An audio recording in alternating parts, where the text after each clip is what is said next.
Assalamualaikum warahmatullahi wabarakatuh. Alhamdulillahirrabbilalamin.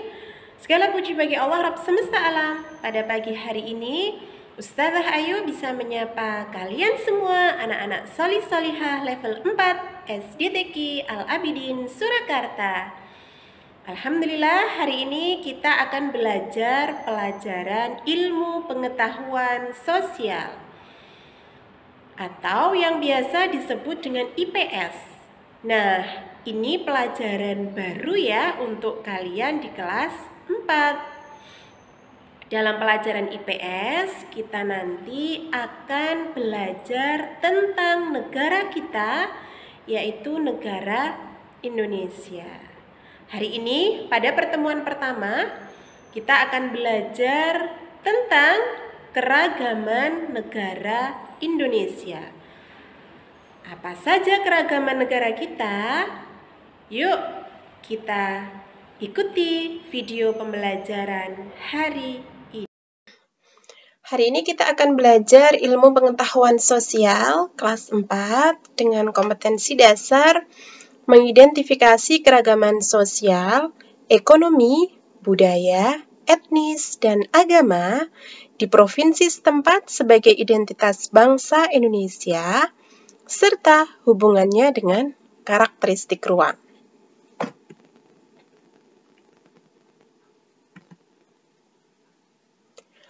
Tentang keberagaman ini, ketika kita membaca Al-Quran, ayat tentang keberagaman suku-suku akan kita dapati dalam surat Al-Hujurat ayat 13.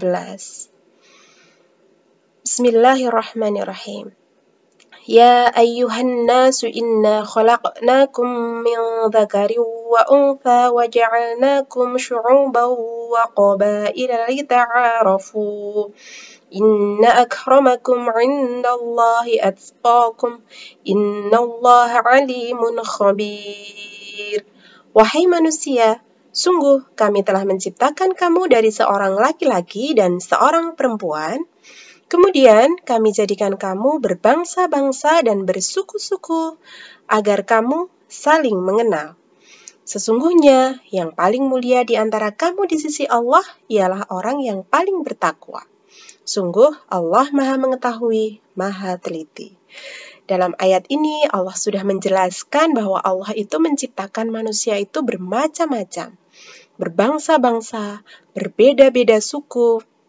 Dan Allah menciptakan berbeda-beda agar satu sama lain saling mengenal, saling menghormati, saling bersaudara satu dengan yang lainnya. Nah, ini adalah bentuk keragaman di Indonesia. Dari gambar itu kita lihat betapa orang Indonesia memiliki pakaian yang berbeda-beda. Banyak sekali ya ternyata. Nah, contoh keragaman yang pertama adalah keragaman suku bangsa. Suku bangsa adalah sekelompok golongan yang hidup bersama di suatu tempat dan memiliki ciri-ciri budaya yang sama. Ini adalah suku bangsa.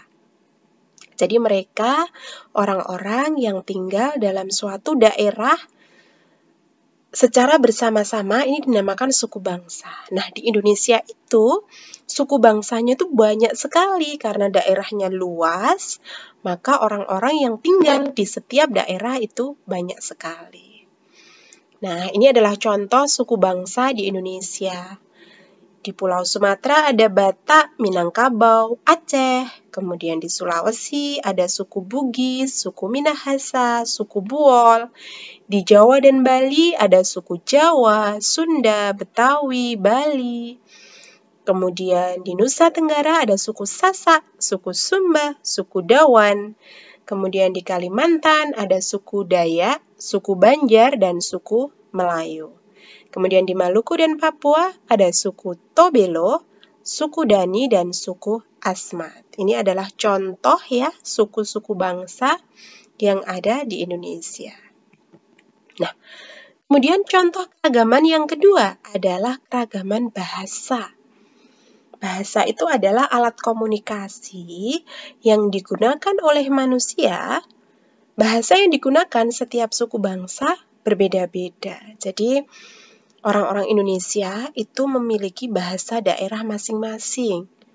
Bahasa daerahnya beda-beda. Contohnya, bahasa Batak itu dari Sumatera Utara.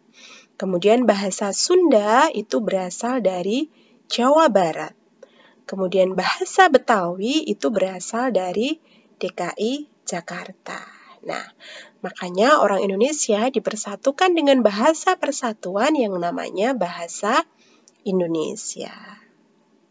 Nah, ini ada contoh-contoh percakapan dengan bahasa yang berbeda-beda. Contoh keragaman selanjutnya adalah keragaman rumah adat. Bisa kita lihat di situ ada gambar rumah adat namanya rumah tongkonan. Itu berasal dari Sulawesi Selatan. Nah, setiap provinsi di Indonesia itu memiliki rumah adat yang berbeda-beda. Orang-orang Indonesia itu rumahnya itu antara daerah satu dengan daerah yang lain itu biasanya berbeda-beda. Contohnya ini ya, rumah tongkonan di Sulawesi Selatan. Contoh yang lain bisa kita lihat, ada rumah gadang di Sumatera Barat, kemudian rumah joglo di Jawa Tengah, kemudian rumah hunai di Papua. Ini masih sedikit sekali contohnya, masih banyak sekali contoh-contoh rumah adat yang ada di Indonesia. Nanti kalau kalian berkesempatan membaca buku tentang kebudayaan Indonesia, maka kalian akan dapati betapa banyak sekali rumah adat di Indonesia. Selanjutnya adalah keragaman tarian. Tari adalah salah satu bentuk kesenian yang memadukan antara gerakan tubuh dan iringan musik. Pada gambar ini adalah tari saman, itu berasal dari Aceh. Kemudian contoh selanjutnya adalah tari merak, itu dari Jawa Barat. Dan selanjutnya tari kipas dari Sulawesi Selatan. Kemudian contoh selanjutnya adalah tari kecak, itu dari Bali. Nah, ini adalah contoh keragaman berikutnya, yaitu keragaman pakaian tradisional. Nah, masing-masing daerah di Indonesia itu memiliki pakaian yang berbeda-beda, pakaian adat yang berbeda-beda. Di sini ada contohnya baju bundo. Baju bundo ini berasal dari Sumatera Barat. Biasanya memakai penutup kepala seperti ini bentuknya bagi yang perempuan, dan dengan bentuk seperti ini bagi yang laki-laki. Ada lagi contohnya namanya baju bodo dari Sulawesi Selatan. Bisa kita lihat beda ya dengan baju bundo. Kemudian ada baju payas, ini dari Bali. Kemudian ada beskap, ini dari Jawa Tengah. Dan masih banyak lagi baju adat di Indonesia. Nanti kalian bisa pelajari betapa banyaknya keragaman pakaian adat yang ada di Indonesia. Keragaman berikutnya adalah keragaman senjata tradisional. Senjata ini bukan untuk melawan satu sama lain ya nak ya, tetapi senjata tradisional ini adalah kepemilikan daerah yang biasanya digunakan sebagai pelengkap pakaian adat. Contoh yang pertama adalah keris, bentuknya seperti ini. Kita sudah sering tahu keris ini ya, karena ini berasal dari Jawa. Kemudian contoh yang kedua adalah tombak trisula, ini berasal dari Sumatera Selatan. Contoh senjata ya. Kemudian ada juga rencong. Rencong ini berasal dari Aceh. Hampir mirip dengan keris, hanya berbeda bentuknya ya nak. Contoh keragaman selanjutnya adalah keragaman alat musik tradisional. Masing-masing wilayah itu memiliki alat musik yang berbeda-beda. Cara memainkannya pun juga beraneka ragam. Gitu ya. Nah, ini namanya tambo, berasal dari Aceh. Bentuknya mirip kendang, gitu ya, kendang yang biasa kita lihat, tetapi memang memiliki ciri yang berbeda dengan kendang, gitu ya. Kemudian yang kedua, kalian insya Allah sudah sangat familiar, ini namanya angklung, berasal dari Jawa Barat. Selanjutnya ada tifa, ini berasal dari Papua. Cara memainkannya tifa dengan tambo ini hampir sama. Alhamdulillahirabbil alamin. Kita sudah belajar bersama-sama tentang keanekaragaman negara Indonesia. Semoga apa yang kita pelajari hari ini bermanfaat untuk kita semua dan kalian bisa memahami apa yang tadi Ustazah Ayu sampaikan melalui video pembelajaran hari ini. Tetap jaga kesehatan, jangan lupa sholat tepat waktu. Mohon maaf kalau Us Ayu ada salah. Assalamualaikum warahmatullahi wabarakatuh.